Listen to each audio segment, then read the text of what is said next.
लोगों का क्वेश्चन रहता है कि पापों से कैसे बचें। जीवन में हम सब पर पाप कर्म हो ही जाते हैं। भाई मैं भी हूँ या कोई भी है, भाई चींटी ही मर जाती हैं पैर से। कहीं हम बाइक ले जा रहे हैं या साइकिल ले जा रहे हैं, पैदल ही चल रहे हैं, तो बहुत सारे जीव जंतु मर जाते हैं। लेकिन हमें जानबूझकर पाप कर्म नहीं करना चाहिए। अगर हमें कोई चींटी दिख रही है और हम फिर भी उसके ऊपर पैर रख रहे हैं, उसको दबा रहे हैं, उसकी हत्या कर रहे हैं, तो ये तो फिर इसका तो बहुत बड़ा परिणाम दंड है। अगर धोखे से हो जाता है, अनजान में हो जाता है, तो फिर आप भक्ति करते हैं, नाम जप करते हैं, भगवान का निष्काम कीर्तन करते हैं, तो हो जाएगा, इन सब से आप बच जाएंगे। फिर भी भाई पाप कर्मों से बचो।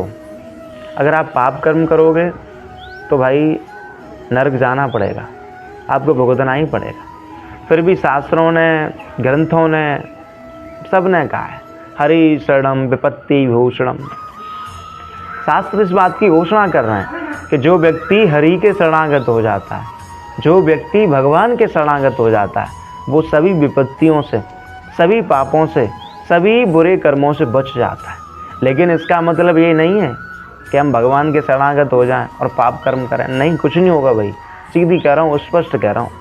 पहले पाप कर्म करना बंद करो, हैं। जैसे हमने कल तक बुरे कर्म किए, तो हम आज दोनों भुजाएं उठाकर कहते हैं कि हे नाथ, मैं पापी हूँ, मैं अधम हूँ, और आप अधम उदारक हैं, आप पतित पावन हैं। कल तक जो किया सो किया, आज से मैं ये काम, ये गंदा काम, ये बुरे कर्म मैं नहीं करूँगा। तो भगवान इतने दयालु हैं, भगवान को अधम उदारक कहा गया है, पतित पावन कहा गया है, दीन हैं, दयालु कहा गया है। तो भगवान आपको स्वीकार कर लेंगे, आपको पापों से मुक्त कर देंगे। लेकिन साथ ही साथ अगर आप पाप कर्म और भक्ति, पूजा पाठ ये सब करोगे तो कुछ नहीं होगा। इसलिए पहले अपने कर्मों को सुधारो, फिर भगवान के शरणागत हो, तो आप पाप कर्मों से बच जाओगे। इसलिए पाप कर्मों से बचने का सबसे बढ़िया उपाय, सबसे सरल उपाय यही है कि भगवान के शरणागत हो जाना चाहिए हर हाल में। अजामिल की कथा आप सबने सुनी होगी मेरे हिसाब से।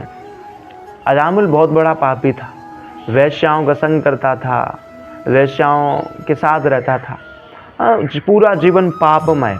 लेकिन अंत समय में उसने नारायण नाम का उच्चारण किया और अजामिल नरक न जाकर कृष्ण धाम, भगवत धाम को प्राप्त हुआ।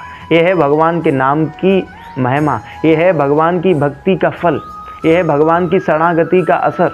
इसलिए भगवान के शरणागत हो जाओ, भगवान का नाम जप करो और बुरे कर्मों को त्याग दो, तो जो कुछ भी हुआ है वो आपका नष्ट हो जाएगा। इस बात की घोषणा भी स्वयं भगवान ने की है। सर्वधर्मान परित्यज्य मामेकं शरणं व्रज अहं तां सर्वपापेभ्यो मोचयिष्यामि मा शुचः। कृष्ण कहते हैं कि सब धर्मों का त्याग करो, एकमात्र मेरी शरण ग्रहण करो, मैं वादा करता हूँ कि तुम्हें समस्त पापों से मुक्त कर दूंगा।